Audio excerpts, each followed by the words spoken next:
The Tower of Babel. Now the whole earth had one language and the same words. And as they migrated from the east, they came upon a plain in the land of Shinar and settled there. And they said to one another, Come, let us make bricks and burn them thoroughly. And they had brick for stone and bitumen for mortar.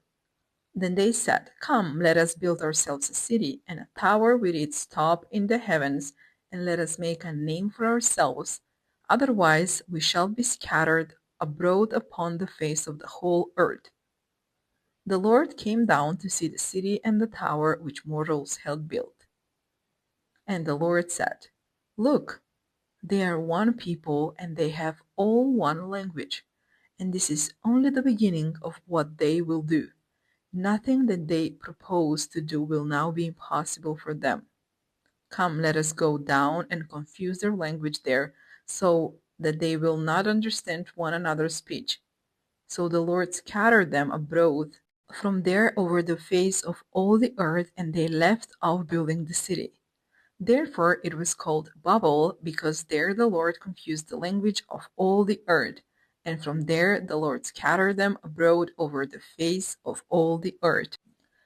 Descendants of Shem. These are the descendants of Shem. When Shem was 100 years old, he became the father of Arpachshad, 2 years after the flood. Shem lived after the birth of Arpachshad 500 years and had other sons and daughters.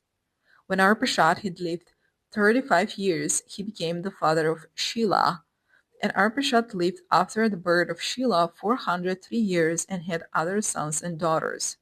When Shelah had lived 30 years, he became the father of Eber, and Shelah lived after the birth of Eber 403 years and had other sons and daughters.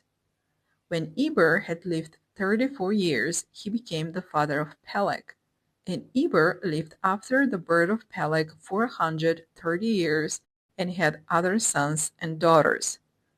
When Peleg had lived 30 years, he became the father of Ru. And Peleg lived after the birth of Ru 209 years and had other sons and daughters. When Ru had lived 32 years, he became the father of Serach. And Ru had lived after the birth of Serach 207 years and had other sons and daughters. When Serach had lived 30 years, he became the father of Nahor. And Serach had lived after the birth of Nahor 200 years and had other sons and daughters. When Nahor had lived 29 years, he became the father of Terah. And Nahor lived after the birth of Terah 119 years and had other sons and daughters. When Terah had lived 70 years, he became the father of Abram, Nahor, and Haran. Descendants of Terah.